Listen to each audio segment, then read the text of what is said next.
ठीक है। पिछली बार हमने अपने ऑर्गेनॉन ऑफ मेडिसिन वाले सेक्शन में अफोरिज्म 1 से लेकर 4 तक का सेक्शन अपना स्टार्ट करा था और इसमें हम लोग ने पढ़ा था कि फिजिशियन के रिगार्डिंग हनीमैन के क्या माइंडसेट था, या एक तरीके से आप बोल सकते हो कि हनीमैन अगर एक फिजिशियन को, एक होम्योपैथिक फिजिशियन को देखना चाहता था, तो वो 4 चीजें क्या थी, वो 4 मेजर डिफरेंशिएटिंग पॉइंट क्या थे एक होम्योपैथिक फिजिशियन के और उस जमाने के अदर फिजिशियन से मैच करते हुए। जो हनीमैन चाहता था कि नहीं, अगर होम्योपैथिक फॉलो करने वाला फिजिशियन हो, तो वो ये 4 फीचर्स या ये 4 एट्रीब्यूट्स, ये 4 नॉलेज की बातें ये अलग होनी चाहिए। वो इन अफोरिजम्स में हनीमैन बता के गया। पहले में हमने उस रिगार्डिंग में क्या पढ़ा कि फिजिशियन का मिशन क्या होना चाहिए। उसका एम, प्राइमरी ऑब्जेक्टिव क्योर करना है, रिस्टोर करना है हेल्थ को बैक, यही उसका प्राइमरी ऑब्जेक्टिव है और इसी के लिए उसको काम करना है।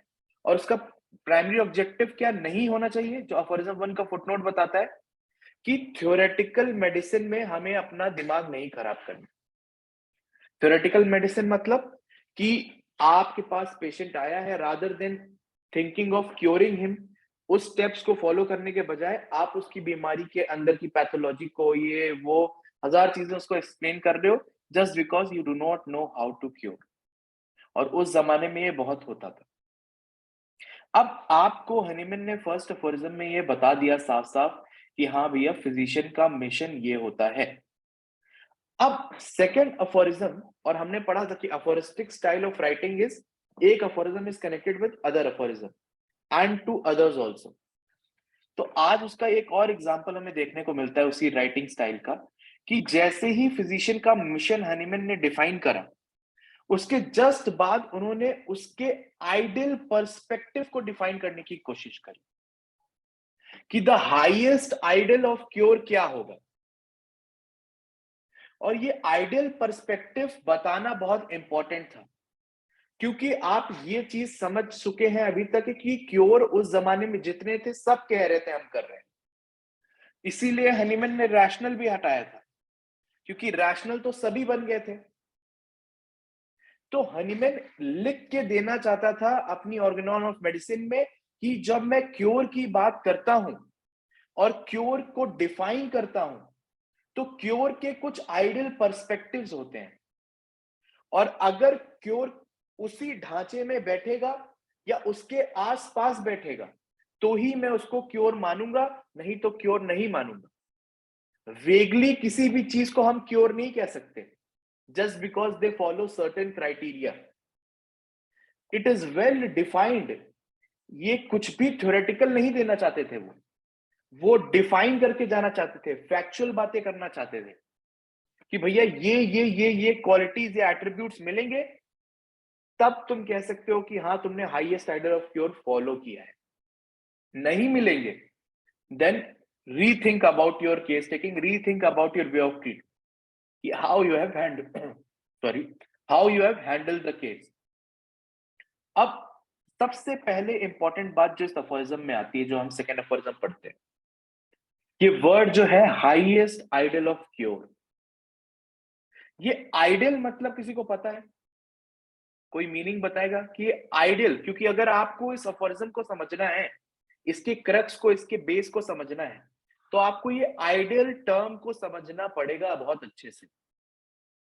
कोई, अगर आपके पास गूगल भी हो, डिक्शनरी भी हो, ये आइडियल टर्म किसको कहते हैं या क्या होता है आइडियल टर्म, जिसको हम डिफाइन करेंगे, जिसको हनीमैन ने इतनी इंपॉर्टेंस दी है यहाँ पर लिखते हुए, the highest ideal of cure. कोई बताएगा आप में से?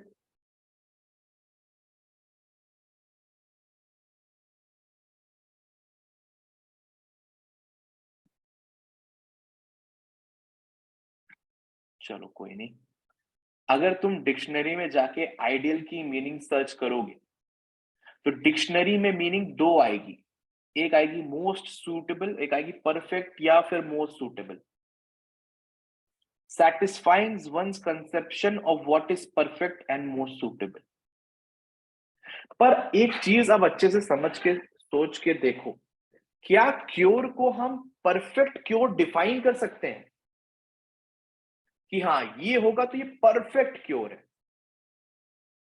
क्या इतना प्रिसाइज है? कोई भी मेडिकल साइंस उठा लो, एलोपैथिक, आयुर्वेदिक, यूनानी, होम्योपैथी, क्या किसी भी साइंस में इतना वेल डिफाइंड क्राइटेरिया है कि हाँ ये परफेक्ट क्योर है?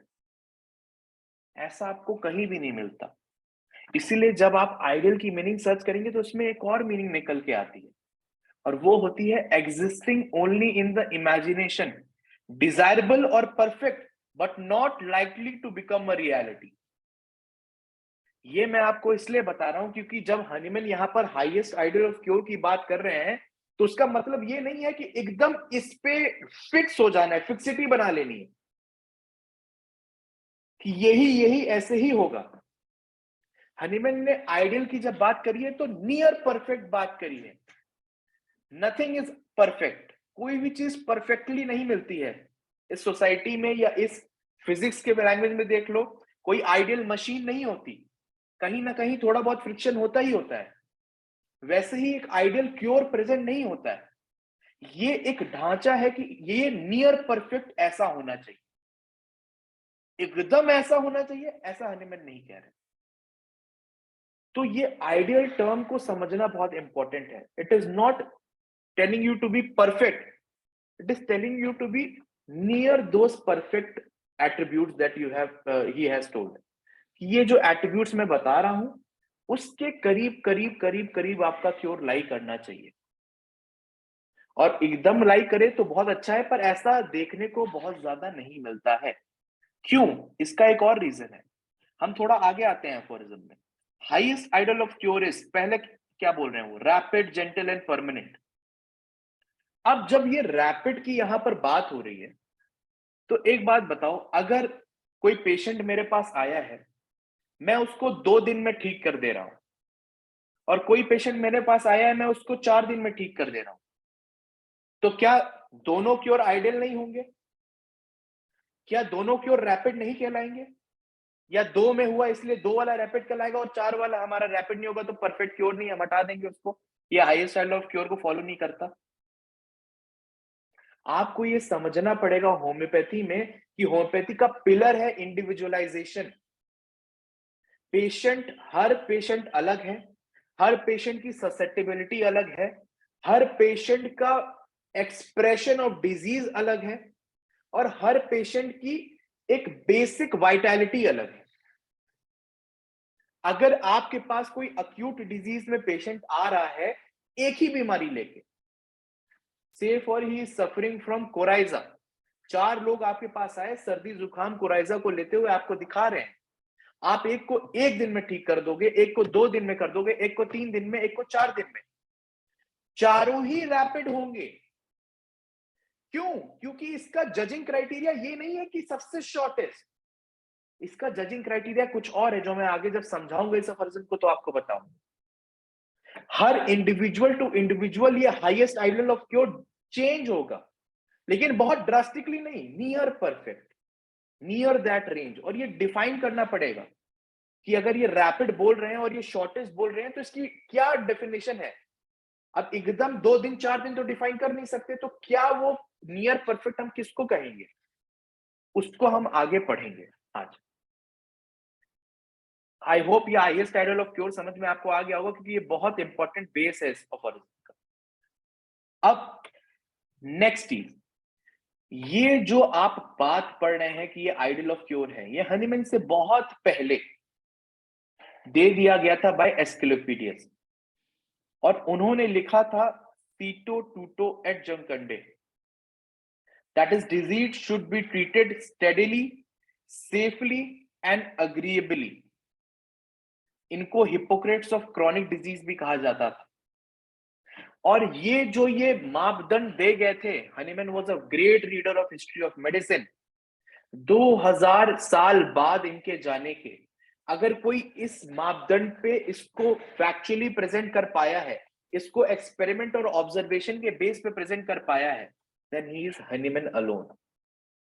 और कोई नहीं है जो इस चीज को इस तरीके से समझा पाए हैं कि डिजीज अगर क्योर हो रही है तो इसको इस पर्टिकुलर क्राइटेरिया में लाई करना चाहिए, या आइडियल ऑफ क्योर ये होना चाहिए। अब इस अफोरिज्म को हम ब्रेक डाउन करते हैं। हमने सबसे पहले समझ लिया कि हाईएस्ट आइडियल ऑफ क्योर से हनीमैन क्या बोल रहे हैं। हमने आइडियल का पर्सपेक्टिव समझ लिया, हमने समझ लिया कि परफेक्ट नहीं, नियर परफेक्ट की बात है। हमने समझ लिया depends on the individual vitality, susceptibility and an number of things. ठीक है, अब इस अफोरिज्म को अपने भी बुक्स में दो पार्ट में आप सेग्रीगेट कर लो, एक को एक हाइलाइटर से सेग्रीगेट कर लो, एक को एक हाइलाइटर से सेग्रीगेट कर लो। एक पार्ट इधर कर लो जिसमें बात कर रहे हैं रिस्टोरेशन ऑफ हेल्थ की। ये जो आप अफोरिज्म पढ़ेंगे इसमें ये पहला वाला जो पार्ट है, the highest ideal of cure हो गया, एक अलग हो गया ये part, rapid gentle and permanent restoration of the health, ये हाईलाइट अलग से कर लो, ये एक अलग पार्ट है इस अफोरिज्म का।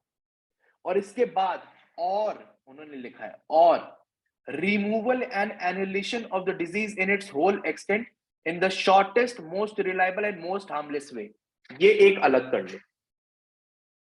और फिर ऑन इजिली कॉम्प्रहेंसिबल प्रिंसिपल को सर्कल कर लो, वो एक अलग पार्ट है जो कि मैंने यहां पर आपको ब्रेक डाउन करके दिखा दिया है। आप अपनी बुक्स में ऐसा कर लीजिए, नहीं तो ये ब्रेक डाउन मैं आपको प्रोवाइड करूंगा। आपको इस अफोरिज्म को समझने के लिए ये बेसिक ब्रेक डाउन करना बहुत नेसेसरी है, क्योंकि हनीमैन जब इस बात को डिफाइन कर रहे थे तब उन्होंने अननोइंगली ये देखा, ये बताया है आपको कि दो पर्सपेक्टिव क्या है आइडियल ऑफ क्योर के।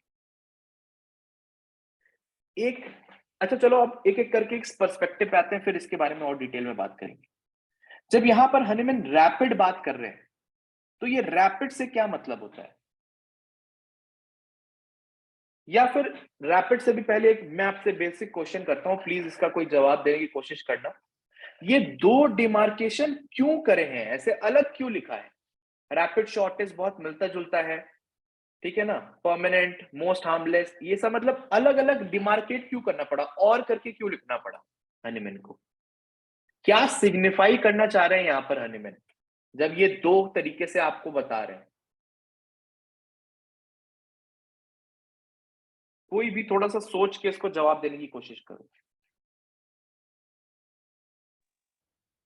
सर एक्यूट और क्रोनिक केसेस के लिए ये बहुत अच्छे, कौन बोल रहा है? सर महेश पटेल। हाँ, अक्यूट और क्रॉनिक केसेस के लिए। तो महेश एक बार ये बताओ थोड़ा सा सोच के कि क्यों ये डिफरेंशिएशन जरूरी है, अक्यूट और क्रॉनिक में ये डिफरेंशिएशन जरूरी क्यों है?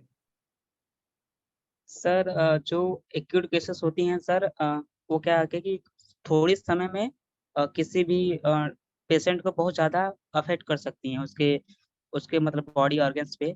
और सर इनका ऑनसेट पीरियड थोड़ा छोटा होता है और अफेक्ट बहुत ज़्यादा करती हैं।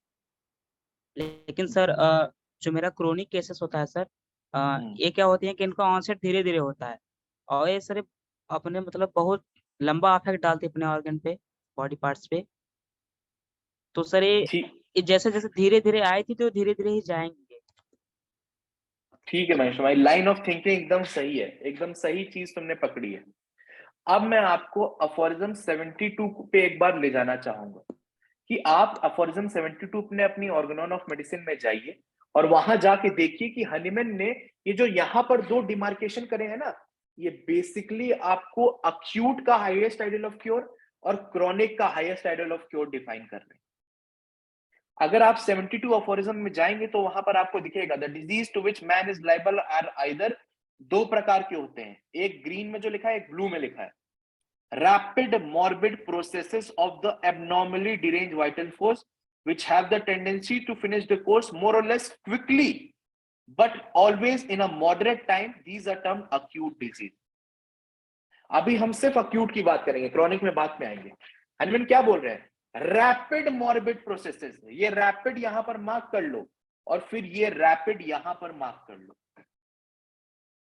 अक्यूट डिजीजेस का फॉर्म ही रैपिड होता है, तूफान की तरह आएंगे और तूफान की तरह चले जाएंगे। अब इस चीज में हमारे गुरु डॉक्टर राशिद अख्तर सर एक बहुत अच्छा एग्जांपल देते हैं। एक बात बताओ, अगर आप सब तूफान में खड़े हो गए अपना कुछ सामान हाथ में लेके कि 3-4 सामान आपके हाथ में है और बहुत तेज तूफान आया, तो आप अपना सामान उस समय रोकोगे? अपने हाथ में पकड़ने की कोशिश करोगे या तूफान को रोकने की कोशिश करोगे? ऑब्वियस सी बात है, अपना सामान रोकने की कोशिश करोगे। तूफान is not under your control, it will come, it will act and it will go. उसका एक ड्यूरेशन है, वो नेचुरल कैलामिटी है, वो उसको आप रोक नहीं सकते। आप अपना सामान जो आपके हाथ में है उसको बचा सकते हो। यही हनीमैन भी आपसे बोल रहा है जब ये डिमार्केट कर रहा है तो, कि रिस्टोरेशन ऑफ हेल्थ, हेल्थ जो चली गई है इस दौरान जब तूफान आया है, उसको रिस्टोर करने की कोशिश करो, अपनी हेल्थ को बचाओ और उसको इस क्राइटेरिया में लाओ। यहां पर रिमूवल और annihilation of disease in its whole extent, ये पूरी तरीके से तूफान रुक जाए, सब कुछ रुक जाए, ये आपका एम नहीं होना चाहिए। यहां एम है कि तूफान आया है, वो आके चला जाएगा, उस समय में आप अपनी हेल्थ को बचाओ, ये आपका एम होना चाहिए। अफोरिज्म 73 में हनीमैन लिखते भी हैं अक्यूट डिजीजेस के लिए, they set up in all those they affect an identical morbid process which when left to itself terminates in a moderate period of time in death or recovery। वो कह रहे हैं कि अक्यूट डिजीजेस रैपिडली आएगा, अपने moderate time पे act करेगा और चला जाएगा, या तो रिकवरी में या तो डेथ में, depends on what treatment you are taking and depends on your susceptibility and an number of things. उसका एक टाइम पीरियड फिक्स है, उसका एक ड्यूरेशन फिक्स है, वो आएगा उतने में ही जाएगा। आपको वहां पर क्या करना है एज अ फिजिशियन, आपको आइडिया डेवलप की और क्या देखना है कि उस समय पे उस डिजीज की वजह से जो हमें डिरेंजमेंट हुई है उसको वापस रिस्टोर कर लीजिए उसी समय में। और उसका पर्सपेक्टिव हनीमैन ने बोला है कि रैपिड होना चाहिए। रैपिड से क्या मतलब है कि जल्दी, क्योंकि अगर आप अक्यूट डिजीज में लेट करेंगे तो अपने आप ही ठीक हो जाएगा। एक बहुत कॉमन वो चलता है कि अक्यूट डिजीजेस में अगर दवाई दो तो 1 हफ्ते में ठीक होता है, दवाई ना दो तो 7 दिन में ठीक होता है। तो आप समझ रहे हो, वो तो अपना टाइम फ्रेम लेके आया है। हर अक्यूट डिजीज का एक पर्टिकुलर, हम बोलते हैं ना वायरल फीवर हुआ है, अरे 3-4 दिन तो लेगा ठीक होने में, ये हम बोलते हैं हमारी लैंग्वेज में। तो ये 3-4 दिन लेगा ही लेगा। आप वहां क्या कर सकते हो, जहां वो 4 दिन ले रहा है उसको 2 कर सकते हो, जहां वो 7 दिन ले रहा है उसको 4 कर सकते हो, and that will be called rapid. उस क्राइटेरिया में रैपिड फिट होगा कि जहां पर एक वेल डिफाइंड मॉडरेट टाइम का एक अक्यूट डिजीज आपके पास आ रहा है, beat 1 week, beat 2 week, beat half a week, आप उस टाइम पीरियड के थोड़ा सा पहले उसको बेटरमेंट ला रहे हो अपनी दवाइयों से, that will be known as rapid treatment, rapid restoration of health. That will be the highest ideal of cure for an acute disease, first attribute. इसीलिए मैंने बोला अब वो ही, अब इस बात को आप समझिए जो मैं आपको बता रहा था कि ये 1 हफ्ते की डिजीज है, किसी में आप 5 कर सकते हो दिन घटा के, किसी में 4, किसी में 3, depends on the individuality of the patient, ये डिफर करेगा। तो 7 के पहले सभी रैपिड होंगे, 6 के पहले सभी रैपिड होंगे, सॉरी, लेकिन ये डिफाइन नहीं कर सकते, ये एकदम परफेक्टली नहीं बता सकते कि 3 दिन इज रैपिड, 2 दिन इज रैपिड, 5 दिन इज रैपिड, ये आप नहीं कर सकते। एक टाइम फ्रेम है जो अक्यूट डिजीज का, उससे पहले आप कोशिश करिए कि आप क्योर करें। अगर आप कर पा रहे हैं उससे पहले, नहीं तो वो तो अपने आप 7 दिन में चली जाएगी, तब आप हाईएस्ट, आप नहीं मान सकते कि आपने क्योर किया है। कि अगर एक ड्यूरेशन है 7 दिन का, आप भी 7 दिन में ही ठीक कर रहे हो, then it is not cure. Acute prescription should act rapidly, और यही आपको दवाइयों में भी देखने को मिलता है। जब आप एक्शन देखते हो, जब आप पेशेंट से पूछते हो ना कि ये आपको कैसे आया, आप पूछते हो कि कॉजेशन क्या था, कल भीगे तो डॉक्टर साहब आज बीमार पड़ गए, कल हवा लगी थी आज बीमार पड़ गए, कल ये हुआ था, कल ये खाया था आज डायरिया लग गया, कल ये हुआ था आज ये लग गया। रैपिडिटी, ऑनसेट की रैपिडिटी है। अब आप दवाइयों में भी यही ढूंढते हो, एकोनाइट देते हो, बेलेडोना देते हो, तो इसमें एक बहुत मेजर क्राइटेरिया जो रहता है, इट इज रैपिडिटी। ये एक्शन मैच करते हो कि देखो ये दवाई का एक्शन रैपिड है, हमारी बीमारी का एक्शन रैपिड है, ये भी एक सिमिलिया है, ये भी एक सिमिलर पर्सपेक्टिव मैच करना होता है। वहीं पर अगर आप देखते हो कि 5 साल 6 साल से धीमे धीमे धीमे धीमे डिजीज आ रहा है, तो दवाइयां भी ऐसी हैं जिसका इंसीडियस ऑनसेट होता है, क्रॉनिक ऑनसेट होता है, तो आप उधर की दवाई में सिमिलम ढूंढने की कोशिश करते हो, वहां पर ये रैपिड एक्शन वाली नहीं मैच करोगे, देन इट इज नॉट सिमिलम। ये पर्सपेक्टिव्स आपको ध्यान में रखने पड़ेंगे। और दूसरी बात, रैपिड समझ में आ गया, जेंटल क्यों बोला यहां पर हनीमैन ने? क्योंकि आप वापस उस जमाने में चले जाइए जब ये अफोरिज्म लिखा गया था, और आज के जमाने में भी सेम है। मैं आपको एग्जांपल देके बताऊंगा। In the Hunt for treating diseases of acute origin rapidly, we are destroying the vitality of the patient। कि जल्दी ठीक करना है, जल्दी ठीक करना है, इस होड़ में हम पेशेंट की वाइटैलिटी ही डिस्ट्रॉय करने निकल जाते हैं। उस जमाने में जो होता था, वेनिसेक्शन, लीचिंग, कपिंग, बर्निंग, ये वो, ये क्या है कि तुरंत ब्लड निकाला तुरंत ठीक हो जाएगा? अरे भैया, ब्लड निकालने से उसका वो जेंटल वे ऑफ ट्रीटमेंट हुआ क्या? जितना दर्द लेके आया था कि भैया ये दर्द हो रहा है, ये परेशानी है, उससे डबल दर्द आप प्रोवाइड कर रहे हो। क्या ये जेंटल आइडियल ऑफ क्योर हम कह सकते हैं कि हाँ ये जेंटल वे में ट्रीटमेंट करा गया? यही आप अपनी होम्योपैथी को अपना के देखो। 5 दिन 6 दिन की बीमारी, 2 गोलियां 4 गोलियां की डोजेस खा के 2 दिन में ठीक हो रही। What will you call gentle? Obvious सी बात है, अपना way of treatment is gentle. और हिपोक्रेट्स भी कहते थे, हिपोक्रेट्स का एक बहुत फेमस कोटेशन है, प्राइमम नन नोसेरे। पता है प्राइमम नन नोसेरे का मतलब क्या होता है? First do no harm. Hippocrates ये बहुत अच्छे से समझते थे कि मेडिसिन एक ऐसी फील्ड है जहां पर क्योर करने की एक अंधी दौड़ में फिजिशियंस ये नहीं देखते कि आप अपने पेशेंट को कितना हार्म कर रहे हो in the name of cure. और यही चीज वो मेडिसिन से हटाना चाहते थे। प्राइमम नन नोसेरे, first do no harm, first see that the patient which you are treating is being treated in a gentle manner, in a mild manner. बस जल्दी करने के चक्कर में कुछ भी नहीं करना है, जल्दी करनी है, इन अ जेंटल मैनर करना है। ये साथ साथ पैरेलल चलेगा, एक से ऊपर एक से नीचे नहीं है। ये parallel ideal of acute disease के लिए आइडल ऑफ क्योर है, पैरेलल। कि ठीक है भैया, हमें जल्दी करना है, जल्दी का हमने डेफिनेशन समझ लिया, जल्दी हमने ये समझ लिया कि डिफरेंट डिफरेंट लोगों में डिफरेंट होगा। अब जल्दी के साथ साथ हमें ये भी ध्यान रखना है कि इसको अटेन करने के लिए हम कहीं पेशेंट को हार्म तो नहीं पहुंचा रहे हैं, हम एक जेंटल वे में ट्रीटमेंट तो कर रहे हैं ना। ये भी हमारा एक ध्यान होना चाहिए। तीसरी बात, अब तीसरा जो इसमें पर्सपेक्टिव आता है, परमानेंट होना चाहिए क्योर। इससे क्या हनीमैन कहना चाहते हैं कि रैपिड कर दिया, जेंटल कर दिया, ये दोनों पर्सपेक्टिव पैरेलल में लेते हुए कर दी, पर जब रिस्टोरेशन कर रहे हो तो इसका ध्यान करो, जो इस तरीके से रिस्टोरेशन करो कि ये बार बार ना हो। ऐसा ना हो कि अभी हुआ है फिर दूसरे दिन हो जाए, फिर चौथे दिन हो जाए, फिर छठवें दिन भीगा तो फिर हो जाए। एक परमानेंट रिस्टोरेशन की जरूरत है। सिमिलम ऐसा होना चाहिए,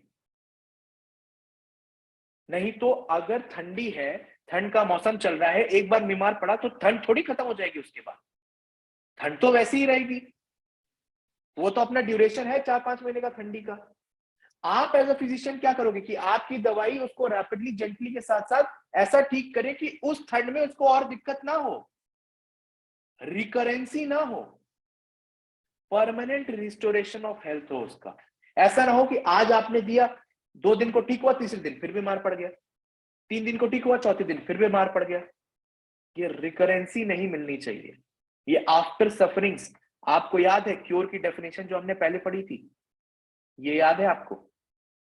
जब हनीमैन कहते हैं I say cure and by this I mean a recovery undisturbed by after suffering. तो ये आफ्टर सफरिंग की बात यहां पर अप्लाई होगी। जब परमानेंट बोल रहे हैं तो इसका मतलब यही है कि ऐसा ना हो कि 2 दिन के बाद फिर से चालू वही चीज है।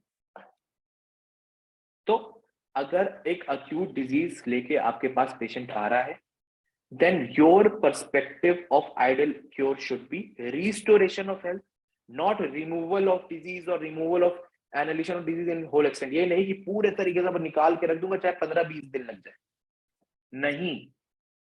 इसीलिए अक्यूट केस टेकिंग और क्रॉनिक केस टेकिंग अलग होती है, इसीलिए अक्यूट सिलेक्शन और क्रॉनिक सिलेक्शन अलग होता है, क्राइटेरियाज अलग होते हैं जजमेंट के। वहां पर रिस्टोरेशन करनी है, जितनी वाइटैलिटी बची है उसको बचाओ। इससे पहले वो थोड़ी, और ये आप याद रखिएगा कि अगर अक्यूट डिजीज में ठीक नहीं करते हैं, आप पेशेंट को दवाई नहीं देते हैं और वैसे चलने देते हैं, या क्या होगा, या तो रिकवरी होगी या तो डेथ होगी।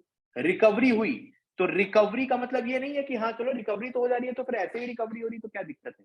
वो रिकवरी में आपकी वाइटैलिटी का एक इंपॉर्टेंट पार्ट लेके चली जाती है वो बीमारी। अगर प्रैक्टिकली आपको बताऊं तो उसका मतलब ये होता है कि आज मेरे को बाहर जाने से जुकाम हुआ, 1 हफ्ते तक चला, मैंने कोई दवाई नहीं ली। अगली बार जब मैं बाहर जाऊंगा ऐसे मौसम में, तो जहां पर मुझे मान लो कि बाहर जाने पे ठंडी हवा लगने पे और ठंडा पानी पीने पे हुआ था, अगली बार हल्की सी ठंडी हवा चलेगी तुरंत हो जाएगा। My susceptibility will be lowered because I have not treated the previous attack in a proper way. Every time you mistreat an acute disease, your susceptibility to that particular disease is lowered. जितनी बार आप ignore करते हो इन acute episodes को, उतनी बार ये acute episodes होते क्या है, ट्रांजिएंट एक्सप्लोजन ऑफ लेटेंट सोराम कहते हैं। ये बॉडी का एक वो है कि भैया ये चीजें फंसी हुई हैं, इसको निकाल दो। ये बॉडी फाइट बैक करती है।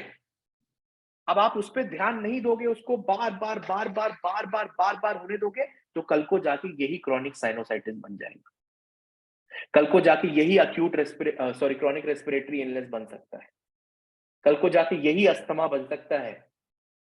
इस पे ध्यान देना बहुत जरूरी है। इसीलिए restoration of health in a rapid way करना जरूरी है और परमानेंट होना चाहिए, क्योंकि हमें ये रिकरेंसी नहीं चाहिए और हमें ये बाद में जाके ये क्रॉनिक डेवलप हो, ये नहीं चाहिए। और इन दोनों के साथ हमें क्या मेंटेन करना है कि cure should be in a gentle manner. ठीक है, अब ये हमने अक्यूट का पर्सपेक्टिव समझ लिया, अक्यूट की बात समझ ली। अब हम आते हैं सेकेंड बात पे, एफोरिज्म 72 के, जो कि क्रॉनिक को डिफाइन कर रहे हैं कि क्रॉनिक डिजीज कैसी होती है। और they are diseases of such a character that with small often imperceptible beginnings dynamically, ये देखो इम्परसेप्टिबल बिगिनिंग्स, क्रॉनिक डिजीज का कैरेक्टरिस्टिक क्या है। अक्यूट में इम्परसेप्टिबल बिगिनिंग नहीं होती। पता है कल भीगे थे उससे बीमार पड़े हैं, पता है, आप आगे जाके एफोरिज्म 5 में पढ़ोगे, मोस्ट प्रोबेबल एक्साइटिंग कॉज इन अक्यूट डिजीज वो यही है, क्योंकि आपको पता है कि कल परसों में ये हुआ था, उसकी वजह से ये हुआ है। क्रॉनिक में ये डिफाइन करना इजी नहीं है, इसीलिए हेलमैन कहते हैं imperceptible beginning. You can not perceive कहां से चालू हुआ था, आपको समझ में ही नहीं आएगा, क्योंकि इतने टाइम से चलता चला आ रहा है। Dynamically derange the living organism, each in its own peculiar manner, and cause it gradually to deviate from the healthy condition in such a way that the automatic life energy called vital force, whose office is to preserve the health, only opposite to them at the commencement and during their progress, imperfect, unsuitable, useless, resistant, but is, ये देखो अब ये important है, ये differentiating point आया, but is unable of itself to extinguish them, but must helplessly suffer. Acute disease और chronic disease में यही फर्क है। Acute का ड्यूरेशन फिक्स है, आएगा चला जाएगा, चाहे वाइटैलिटी थोड़ी सी लेके जाए। Chronic नहीं जाएगा, वो आपको सफर कराता रहेगा, वो खुद से चला जाए। वाइटल फोर्स में, वाइटैलिटी में हमारी इतनी पावर नहीं है कि क्रॉनिक को खुद से हटा दे। अक्यूट का एक ड्यूरेशन फिक्स होता है, वो तो थोड़ा सा वाइटैलिटी लेके जा सकता है। क्रॉनिक नहीं जाएगा, नहीं जाएगा, वो बैठा रहेगा और आपको सफर करवाता रहेगा। क्या लिखा है, but must helplessly suffer itself to be even more and more abnormally derange. ज्यादा, आज जितना है कल और बीमार, कल और बीमार, कल और बीमार, ये नहीं जाएगा। ये इसका ड्यूरेशन फिक्स नहीं है, ये टाइम पर टाइम बढ़ता चला जाएगा। until at length the organism is destroyed. These are termed chronic diseases. जब तक खत्म नहीं कर देगा तब तक, जो माझी द माउंटेन मैन में है ना, जब तक तोड़ेंगे नहीं तब तक छोड़ेंगे नहीं, क्रोनिक डिजीज एकदम ऐसा ही होता है, जब तक आपको तोड़ नहीं देगा तब तक आपको छोड़ता भी नहीं।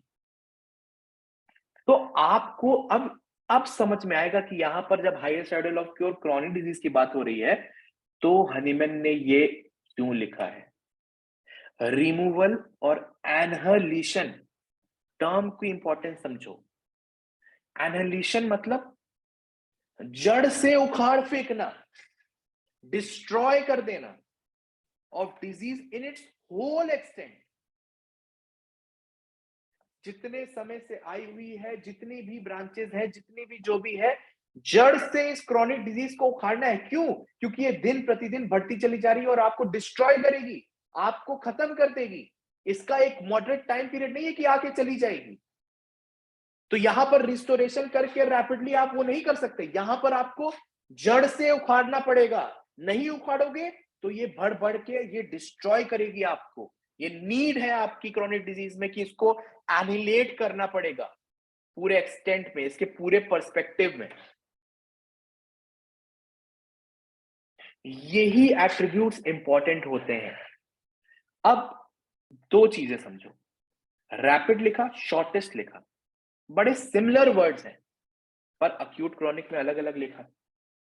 तो एक क्वेश्चन मैं आपसे करता हूं कि रैपिड और शॉर्टेस्ट में पहली बात तो कोई फर्क है या नहीं है, और है तो उस फर्क को कैसे बताएंगे, क्या फर्क बोलेंगे उसमें? सोचिए और सोच के थोड़ा सा जवाब दीजिए इसका, क्योंकि रैपिड शॉर्टेस्ट बहुत सिमिलर से वर्ड्स हैं। तो फिर फर्क क्या बताना चाहते हैं, अलग अलग क्यों लिखा, और दोनों के अलग अलग कैरेक्टरिस्टिक में एट्रीब्यूट्स और डिफाइन क्यों करा?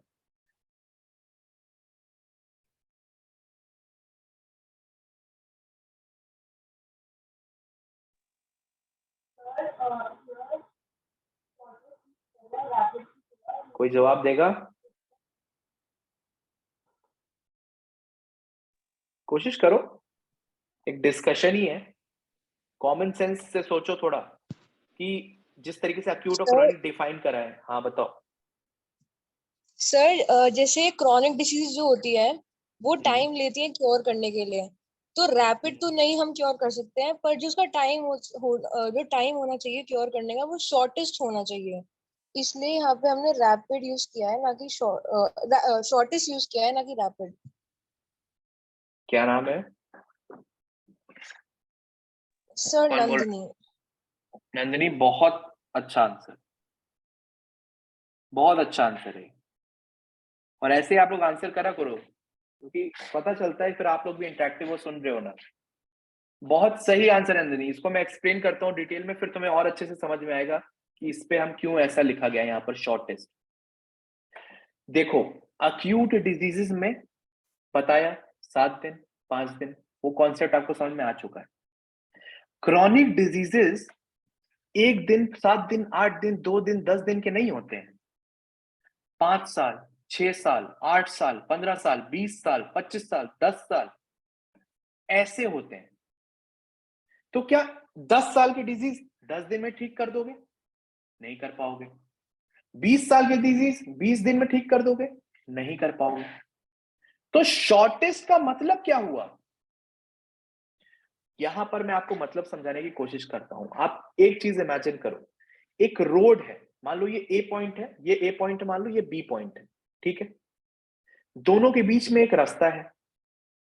एक रास्ता हो सकता है कि इधर गई रोड, इधर गई रोड, इधर गई रोड, इधर गई रोड, इधर गई रोड, इधर गई रोड, और फिर यहां पहुंचे। पहुंचे वहीं पर है, पर इन अ जिगजैग मैनर। एक टर्म होता है डिस्प्लेसमेंट, एक टर्म होता है डिस्टेंस। इससे समझने की कोशिश करो। ए पॉइंट से बी पॉइंट तक जाना है, पर डिस्टेंस नहीं, डिस्प्लेसमेंट को फॉलो करते हुए। Displacement is shortest way, direct way, A point to B point का। ये डिस्टेंस नहीं जिगजैग जिगजैग वाला। और जब क्रोनिक डिजीज की हनीमैन बात करते हैं तो 15 साल पुरानी डिजीज है, 15 साल से चलती चली आ रही है, तो शॉर्टेस्ट का मतलब है कि उस 15 साल की डिजीज के पैथोलॉजी के एक्सटेंट के हिसाब से सबसे शॉर्टेस्ट टाइम पीरियड क्या है जिसमें आप इसको ठीक कर सकते हो, उस टाइम पीरियड में ठीक करना है, ना कि 1 हफ्ते, 2 हफ्ते, 3 हफ्ते, 4 हफ्ते। It depends on the pathology of the disease. It depends on the time period of the disease that you are suffering from. और तब आप बताओगे कि हाँ चलो आपकी ये डिजीज, जैसे हम पेशेंट्स में देखते भी हैं और हम बोलते भी हैं, हम जज भी करते हैं। कोई पेशेंट आता है, उसको 5 साल 6 साल से बीमारी है, वो पूछता है डॉक्टर साहब कब तक दवाई करानी पड़ेगी। ऑल्दो ये सवाल बहुत ही बेकार होता है जवाब, क्योंकि ऐसा कोई जवाब ही नहीं है परफेक्ट। ये जो बोलते हैं ना आइडियल, ये कुछ है ही नहीं, आप बता ही नहीं सकते। 2 लोगों को क्रॉनिक डिजीज है, सेम क्रॉनिक डिजीज है, दोनों को 4 साल से, जरूरी थोड़ी है दोनों को 1 साल में ठीक हो जाएगा। किसी को 6 महीने में हो सकता है, किसी को 8 में हो सकता है, किसी को 1 में, किसी को 1.5 में। दिक्कत क्या होती है एज होम्योपैथिक स्टूडेंट्स, हम सबसे बड़ी दिक्कत, और ये हम भी करते हैं इसलिए हम आपको भी बता पा रहे हैं, हम अपना बेसिक्स भूल जाते हैं। Basic is individuality and we forget this. हम डिफाइन करना चाहते हैं हर चीज को। आप डायनेमिक आर्ट में आए हो, आप ये बहुत, आप कंपटीशन फील्ड में हो, आप लोग सोसाइटी में कॉम्पीट करते हो with allopathic physicians, but it is not a वर्दी कॉम्पिटिशन, यू नो। आपका आइडियल अलग है, आपके बेसिक पिलर्स अलग है, आपका पर्सपेक्टिव अलग है। इसको समझने की कोशिश करो। मटीरियलिस्टिक और डायनेमिज्म में बहुत फर्क है, ये दो थिंकिंग आइडियाज ही अलग हैं। अब आप क्या करते हो, आप डायनेमिज्म फॉलो करके क्योर अटेन करते हो और कंपेयर मटीरियलिस्टिक फील्ड से करते हो। तो कहां से आपको वो मिलेगा जो आप चाहते हो, ईगो बूस्ट चाहते हो कि हाँ देखो एलोपैथ्स के अच्छा करते हैं। अच्छा नहीं करना है भैया, उनसे सही करना है, होम्योपैथी की तरह करना है, सही करना है। एलोपैथ से अच्छा करना ये एम ही नहीं है, या किसी और साइंस से बेहतर करना ये एम नहीं होना चाहिए। हर साइंस की अपने प्रोज है, अपने कॉन्स है, अपनी यूसेज है, आप कोई डिनाई नहीं कर सकता उसको। और ना हमें ये कंपैरिजन गेम खेलना चाहिए कि इससे बेहतर करना है। आपको सही करना है और अपने आइडियल्स के हिसाब से करना है। और एक बेसिक इसका क्रक्स है इंडिविजुअलिटी, कि जब हनीमैन यहां पर रिमूवल और एनालिसिस की बात कर रहा है शॉर्टेज फॉर्म में, जैसे कि नंदिनी ने बताया कि रैपिड होगा मतलब 7 दिन का 5 दिन हो गया, फिक्स टाइम पीरियड। यहां तो टाइम पीरियड फिक्स है ही नहीं, 4 साल, 15 साल, 20 साल, 50 साल, कुछ भी हो सकता है। तो उसके हिसाब से शॉर्टेस्ट, वो डिस्प्लेसमेंट का राउट, ऐसा क्योर करो, इस तरीके से सिमिलम सिलेक्शन करो कि जो चीज उसकी बाकी लोग इधर से उधर घुमा फिरा के 2 साल, 2.5 साल, 3 साल में ठीक कर रहे थे 5 साल की बीमारी को, आप 1 साल में ठीक करो। ये शॉर्टेस्ट मीन होता है। यहां पर आपको वो शॉर्टेस्ट रूट ढूंढना है, और शॉर्टेस्ट ढूंढना है। इसके साथ साथ क्यों बोला कि मोस्ट रिलायबल होना चाहिए, क्योंकि कभी वही चीज शॉर्टेस्ट करने के चक्कर में रिलायबिलिटी चली जाती है और हार्मलेस हो जाते हैं, सॉरी हार्मफुल हो जाते हैं, आई एम सॉरी। ये 2 क्राइटेरिया इसी शॉर्टेस्ट से रिलेटेबल हैं, जैसे कि रैपिड से वो क्राइटेरिया रिलेटेबल थे। अब हमको शॉर्टेस्ट करना है, उसकी बीमारी को ठीक करना है। हम करते क्या है, तुरंत कुछ ना कुछ ऐसी इंजेक्शंस लगा देंगे। आज के जमाने की बात बता रहा हूं। आप एक बात बताओ, क्रॉनिक पेन लेके जाओ किसी के पास, अब पेन का कॉज कुछ भी हो सकता है, शरीर में कहीं भी दर्द हो रहा है तो बहुत कारण हो सकते हैं। आप अपने अपने छोटे शहर में रहे हैं हम लोग, तो आप अपने अपने शहरों में, बड़े शहरों का मैं उतना नहीं बता सकता, लेकिन मैं छोटे शहरों का बहुत अच्छे से बता सकता हूँ। कहीं भी चले जाओ आसपास के अस्पताल में, और थोड़े बड़े अस्पताल में भी चले जाओगे ना, और बड़े अस्पताल के अच्छे अच्छे अस्पताल में भी चले जाओगे, बोलो कि दर्द हो रहा है और इतने साल से है और बहुत हो रहा है, अभी फिर से अटैक आया है इस दर्द का, वो तुम्हें पेन किलर दे देगा। पेन किलर से क्या होगा, क्या ये रिमूवल और annihilation of disease in its whole extent होगा? नहीं होगा। वो बस आपके एक सेंसरी नर्वस इंपल्स को बंद कर देगा। भैया दर्द महसूस हो रहा है, दर्द महसूस नहीं होगा, कम हो जाएगा एनालिसिस ये सब देके। यहां पर आपको रिलायबल ट्रीटमेंट क्यों फॉलो करना है, और यही पेन किलर्स के आप आदी बन जाते हो। अब थर्ड पॉइंट पे मैं आ रहा हूं, एक्सेसिव यूज ऑफ ओपोइड्स करने लगते हो, पेन किलर्स करने लगते हो, and it affects your kidney function, then it affects your other organs also in the form of side effects of a medicine, and then this criteria is also cancelled out कि most harmless होना चाहिए। most harmless कहाँ हुआ? जब आपने shortest के attainment के criteria को फॉलो करने के चक्कर में दर्द कहीं पे और किडनी फेल करवा ली, तो ये हार्मलेस कहां से हुआ? ये रिलायबल ट्रीटमेंट हुआ क्या? कि गए थे भैया एक जो उससे भी छोटा ऑर्गन था उसको ठीक करने, फेल हो गई किडनी। क्यों? क्योंकि पेन किलर खाए पड़े थे। गए थे साइनोसाइटिस का इलाज करवाने, साइनोटाइटिस तो ठीक हुआ नहीं, और इन्होंने बार बार वही नेजल स्प्रे देते रहे, उस समय के लिए ओपन होता रहा, और स्टेरॉइड्स चालू करवा दी, और अब क्या हुआ? अस्थमैटिक हो गए, पफ के बिना काम नहीं चल रहा है, दिन में 3 बार लेना पड़ रहा है। स्किन डिजीज दिखाने गए, नॉर्मल एक्जिमा हुआ है, क्या करा? ऑइंटमेंट्स दे दिए, ठीक है, लगा लिया, उस समय के लिए ठीक हो गया, शॉर्टेस्ट ट्रीटमेंट करा हमने। अभी भी आपको कई पेटेंट्स देते हो होम्योपैथिक मिल जाएंगे, इसका पेटेंट, उसका पेटेंट, इसका ऑइंटमेंट, उसका ऑइंटमेंट, बर्बेरिस एक्विफोलियम तुरंत ठीक कर देगा एक्ने को। फिर भर भर के आएंगे, क्यों? क्योंकि क्योर में आफ्टर सफरिंग नहीं होती, और ये आफ्टर सफरिंग होती हैं। फिर क्या होगा? फिर आप लगाओगे, क्योंकि आप वो विशियस साइकिल में फंस जाते हो कि आराम तो मिला था, फिर लगा के देखता हूँ, फिर लगाओगे, फिर ठीक हो जाएगा, फिर आएगा, फिर लगाओगे, फिर लगाओ, फिर कुछ समय बाद, 1.5 साल बाद आपको याद आता है, अरे भैया ये तो ठीक नहीं हो रहा, अब हमें ढंग से दिखाना पड़ेगा। एंड तब तक वो स्किन डिजीज सप्रेस होके आप किसी और हाईएस्ट ऑर्गन पे इफेक्ट करने लगता है, एंड स्पेशली स्किन सप्रेस होके रेस्पिरेटरी इन्फेक्शंस पे आती है। It is not reliable, it is not most harmless. ये तो हार्म कर रहा है भैया आपको, चेहरे पे बीमारी थी, अब अंदर लंग्स में दिक्कत आ रही है, तो ये क्या, ये सही है वे ऑफ गोइंग? ये रिलायबल वे ऑफ ट्रीटमेंट है? ये हार्मलेस वे ऑफ ट्रीटमेंट है? नहीं है। जब हनीमैन क्रॉनिक डिजीज में ट्रीटमेंट की बात करते हैं, तो वो बोलते हैं कि डिजीज को पूरे एक्सटेंट में निकालो, जड़ से निकालो, और जितना उस डिजीज के हिसाब से, उस पेशेंट की इंडिविजुअलिटी, ससेप्टेबिलिटी, वाइटैलिटी के हिसाब से, और उसकी पैथोलॉजी के हिसाब से जितना शॉर्टेस्ट वे में कर सकते हो वो अटेन करने की कोशिश करो। और इस शॉर्टेस्ट वे को पाने के लिए कभी भी रिलायबिलिटी और हार्मफुल वे में ट्रीटमेंट नहीं करना चाहिए। ये कुछ क्राइटेरिया फॉलो करना बहुत जरूरी है, ये डिफरेंशिएटिंग पॉइंट समझना बहुत जरूरी है। और एक और बात जो हम पहले कर चुके हैं कि परफेक्ट नहीं, नियर परफेक्ट अटेन करना है। एकदम वही नहीं चाहिए, एकदम 5 दिन नहीं चाहिए, एकदम 1 साल नहीं चाहिए, और इसके पीछे भागना भी नहीं चाहिए।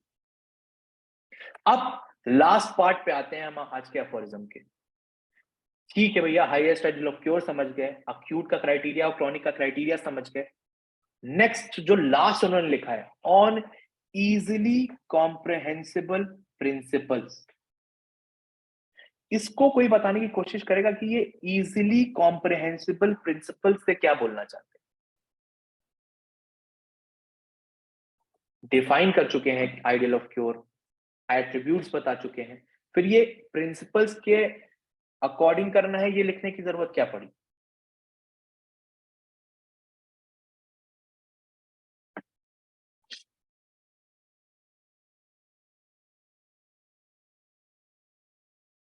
आपके पास ऑर्गेनॉन ऑफ मेडिसिन की अगर किताब हो तो एक बार 1 सेकंड में रोकूंगा आपको।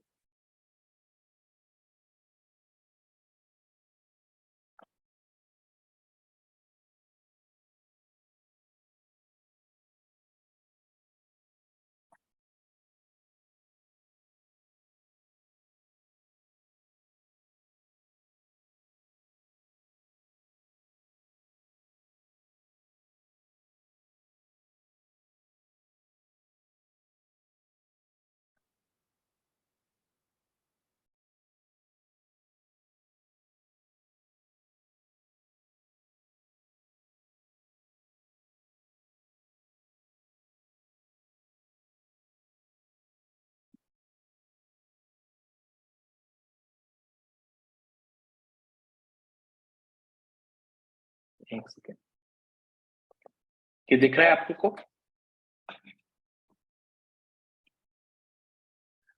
आप इसमें ये देखिए कि ये जो अफोरिज्म 22 है आपका ऑर्गेनॉन ऑफ मेडिसिन में, इसमें खोलिएगा और इसका ये लास्ट पैराग्राफ पढ़िएगा, ऑन दी अदर हैंड से जो लिखा हुआ है। On the other hand, it follows that for the totality of symptoms of the disease to be cured, a medicine must be sought, which according as experience shall prove whether the morbid symptoms are most readily, certainly and permanently removed and changed into health by similar or opposite medicinal symptoms, has a tendency to produce similar or opposite symptoms. यहां पर जब Hahnemann ये बात कर रहे हैं तो ये बताना चाह रहे हैं आपको, जब ये इजी कॉम्प्रिहेंसिबल प्रिंसिपल्स की बात हो रही है तो वो ये बताना चाह रहे हैं कि उस जमाने में दो तरीके के प्रिंसिपल्स होते थे मेजरली, एक कॉन्ट्रेरिया, एक सिमिलिया। सिमिलिया सिमिलिबस क्यूरेटर और कॉन्ट्रेरिया कॉन्ट्रारिस क्यूरेटर। अब वो बोल रहे हैं कि on easily comprehensible principles, Hahnemann कह रहे हैं कि मैंने दोनों चीजों को, आपको मैंने लेसर राइटिंग का रेफरेंस देते हुए बताया था कि हनीमैन ने कॉन्ट्रेरिया को भी पढ़ा था, उसके भी ट्रीटमेंट और क्योर देखे थे। हनीमैन कह रहे हैं कि मैंने दोनों चीजों को देखा है, दोनों चीजों को मैच करा है और दोनों चीजों को समझने के बाद मैं इस कंक्लूजन में पहुंचा हूं, ये जो आपका हाईएस्ट आइडियल ऑफ क्योर होना चाहिए ये इजीली कॉम्प्रिहेंसिबल प्रिंसिपल के बेसिस पे होना चाहिए। और ये इजीली कॉम्प्रिहेंसिबल प्रिंसिपल्स किसको बोल रहा है? प्रिंसिपल्स ऑफ सिमिलिया को बोल रहा है। ये जो सिमिलिया के प्रिंसिपल्स हैं, ना कि कॉन्ट्रेरिया, ना कि अपोजिट्स के प्रिंसिपल, क्योंकि क्योर अपोजिट के प्रिंसिपल से भी लोग कर रहे थे, उससे करे हुए क्योर को भी लोग क्योर ही कहते थे। लेकिन आपका जो क्योर होना चाहिए इन अक्यूट और in chronic disease, it should follow the law of सिमिलिया, द प्रिंसिपल्स ऑफ सिमिलिया ऑन इजीली कॉम्प्रिहेंसिबल। और ये हनीमैन आपको बता चुका है, सिमिलिया के बारे में बताया है, आप इजीली इसको परसीव कर सकते हो, आप इजीली समझ सकते हो कि सिमिलिया कैसे आया, आप कॉम्प्रिहेंड कर सकते हो इन प्रिंसिपल्स को। तो हनीमैन वही कह रहा है कि क्योर तो दो तरीके से होते हैं, और अपोजिट से भी हो रहा है और इससे भी हो रहा है, सिमिलर से भी हो रहा है। ऑल्दो बाद में वो सिग्निफाई करते हैं कि अपोजिट क्यों गलत है और सिमिलर क्यों बेहतर है, पर वो यहां पर आपको बोल रहे हैं कि आपको on easily comprehensible principle similia के प्रिंसिपल्स पे ही करना है। इसलिए उन्होंने ये फिक्सिटी डाली है, क्योंकि दो हैं, आपको एक चूज करना है जो कि इजीली कॉम्प्रिहेंसिबल है। वो कौन सा है? सिमिलिया, उस पे बेस करना है। तो आज की क्लास को यही एंड करेंगे, यही बताते हुए ये जो ब्रेक डाउन है मैं आपको भेज दूंगा कि हाईएस्ट आइडियल ऑफ क्योर क्या है, acute के attributes, chronic के attributes, and it is all based on the law of similia, the principles of similia, on easily comprehensible principles. ठीक है, नेक्स्ट अफोरिज्म से स्टार्ट करेंगे, आखिरी हमारा लेक्चर है जो इस मंथ का। Thank you. सर एक क्वेश्चन पूछना है। हाँ पूछो। सर एलियम सीपा में जैसे कॉन्स्टिट्यूशन है उसमें लिखा है कि since it is mainly an acute drug so consideration of constitution is not important. इस लाइन का मतलब क्या हुआ सर? चलो इसको ये बताता हूँ। एक्यूट ड्रग है तो कॉन्स्टिट्यूशन हम इसमें इतना इम्पोर्टेंट नहीं है, तो एक्यूट ड्रग का कॉन्स्टिट्यूशन से क्या वो हुआ कि क्यों इम्पोर्टेंट नहीं है? बता रहा हूँ। देखो, जब भी हम किसी पेशेंट का केस लेने जाते हैं, एक क्रॉनिक केस में, क्रॉनिक केस मतलब जो बहुत साल से सफरिंग चल रही है, ये चल रहा है, वो चल रहा है।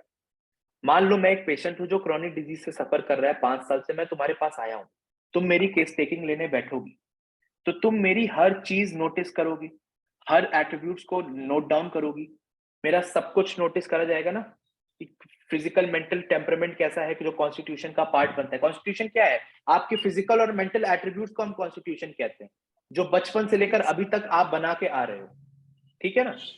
लेकिन एक बात बताओ कि अगर तुम्हारे पास एलियम सीपा is more frequently prescribe for coryza, नाक बह रही है, ये सब बह रहा है, आंख बह रही है, ठीक है ना।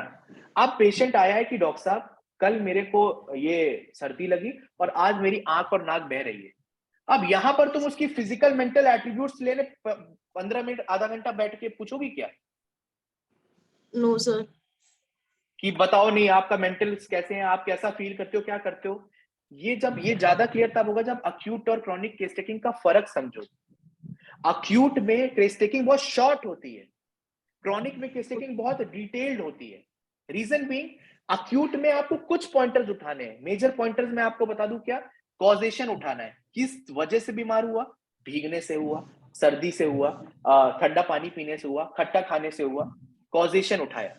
अब बीमार हुआ तो क्या सिम्टम आ रहे हैं, नाक बह रही है, कैसा उसका वो है, क्या बोलते हैं उसका, प्यास कैसी है उस समय पे, थर्स्ट कैसी है, कुछ बेसिक 5-6 चीजें पूछनी होती हैं और प्रिस्क्राइब कर देना होता है। उस समय आप ये नहीं देखते पूरा फिजिकल जर्नल्स बताइए, पूरा मेंटल जर्नल्स बताइए, उस समय ये डिटेल्ड केस टेकिंग नहीं होती। इसीलिए जब वो एक बार फिर से लाइन पढ़ना एलियम सीपा वाली, सर इसमें लिखा है कि since it is mainly an acute drug so consideration of constitution is not important, हाँ patient is however very hot with psoric miasm in the background. हाँ, अब देखो वो ये चीज बोल रहे हैं तो इसका मतलब ये नहीं है कि आप क्रॉनिक में एलियम सीपा जब सोच रहे हो तो आप नहीं सोचोगे इसके कॉन्स्टिट्यूशन के बारे में। वो कह रहे हैं क्योंकि ये बहुत अक्यूट ड्रग है, बहुत फ्रीक्वेंटली अक्यूट केसेस में यूज करा जाता है, और क्योंकि मैंने आपको बताया कि अक्यूट केस टेकिंग में कॉन्स्टिट्यूशन नोट डाउन करना इतना इंपॉर्टेंट नहीं होता है, इस वजह से यहां पर वो बोल रहे हैं कि कॉन्स्टिट्यूशन इतना इंपॉर्टेंट नहीं है criteria of selection of remedy. Okay sir. लेकिन यहीं पर क्रॉनिक सोचोगे तो सोचना पड़ेगा, ठीक है? Okay sir. सर आगे समझ में। थैंक यू सर एक सर। क्वेश्चन था सर। हाँ पूछो। सर जैसे कि हमारे मेडिकल में बहुत सारी मेडिसिन दी गई हैं, तो सर अगर हमारे पास कोई पेशेंट आता है तो सर एक एक्यूट केस हो गया, क्रोनिक केस हो गया, क्या सर ऐसा मेडिकल में लिखा है कि ये एक्यूट का है, क्रोनिक का है, कि ये एक्यूट या क्रोनिक दोनों का मेडिसिन है? सर इसको देखो कैसे पता करना? देखो महेश, इसका मैं क्राइटेरिया तुम्हें बताता हूँ। कुछ अगर तुम नेट पे सर्च करोगे तो तुम्हें कुछ लिस्टिंग मिल जाएगी कि acute diseases, acute remedies, chronic remedies. इसका बेस्ट वे ऑफ जजमेंट ये है कि जब भी कोई आप मेडिसिन पढ़ते हो ना, अलग अलग किताबों से पढ़ोगे तो कहीं ना कहीं आपको ये लिखा हुआ मिलता है, और ये ऐसे नहीं मिलेगा कि ये अक्यूट में है या ये क्रॉनिक है। एक तो ये अंजलि ने जैसे बताया इलियम सीपा का, तो वहां लिखा है कि फ्रीक्वेंटली प्रिस्क्राइब्ड इन अक्यूट डिजीजेस, तो वो खुद ही बता रहा है ऑथर आपको कि अक्यूट में ज्यादा यूज होती है, तो मोर टुवर्ड्स अक्यूट रेमेडी हुई, ठीक है ना? ऐसे ही और क्या क्या चीजें लिखी होती हैं जिससे आप समझ सकते हो कि अक्यूट है या क्रॉनिक है। आप लिखा रहेगा रैपिड इन एक्शन, एकोनाइट में जाके पढ़ो कितना रैपिड लिखा है एकोनाइट में। ये रैपिड आपको क्या बता रहा है, ये यही बता रहा है कि ये अक्यूट डिजीज में ज्यादा यूज होती है। बेलेडोना में रैपिड लिखा रहता है, बेलेडोना का रैपिड क्या बता रहा है, और एकोनाइट बेलेडोना को बोलते भी हैं कि अक्यूट में देने को बोलते हैं, अक्यूट रेमेडीज बोलते हैं। क्यों? क्योंकि इसका एक्शन रैपिड है। बेसिकली तुम्हें यही देखना है उसमें कि धीमे धीमे धीमे एक्ट करती है या एकदम तेजी से एक्ट करती है। ये जजमेंट, ये मेन डिफरेंशिएटिंग पॉइंट होता है कि अक्यूट में अच्छा काम करेगी या क्रॉनिक में। अब एक बात बताओ कि कोई दवाई है जो अपनी, जब उसको प्रूव करा गया तो ये देखा गया कि 15, 20, 25 दिन में जाके धीमे धीमे धीमे अपना इफेक्ट दिखाती है। सॉरी, यहीं पर एक दवाई प्रूव करेगी और देखा गया 2 दिन में इफेक्ट दिखाती है। अब तुम्हारे पास पेशेंट आ रहा है जो 2 दिन से बीमार है, तो कौन सी दवाई चूज करने की कोशिश करोगे? सर जो 2 दिन में सही। हाँ, तो यही जज करना है तुम्हें। यही मटीरिया मेडिका अलग अलग पढ़ोगे तो लिखा मिलेगा, बिटवीन द लाइंस मिलेगा। बहुत स्ट्रिक्ट वे में टेबल बना के डिफरेंशिएशन नहीं मिलेगा, लेकिन ये पकड़ो कि एक्शन कैसा है, रैपिड है या स्लो है, इंसीडियस। स्लो मिलता है, इंसीडियस लिखा मिलता है क्रॉनिक के लिए, क्रॉनिक मिलता है, अक्यूट में रैपिड मिलता है, अक्यूट मिलता है, फास्ट मिलता है। इस अलग अलग तरीके से डिफाइन करते हैं इसको, ठीक है?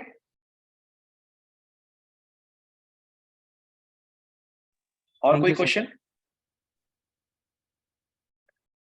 चलो फिर नेक्स्ट टाइम मिलेंगे, अगर कोई और क्वेश्चन हो तो नेक्स्ट टाइम पूछ लेना। Thank you.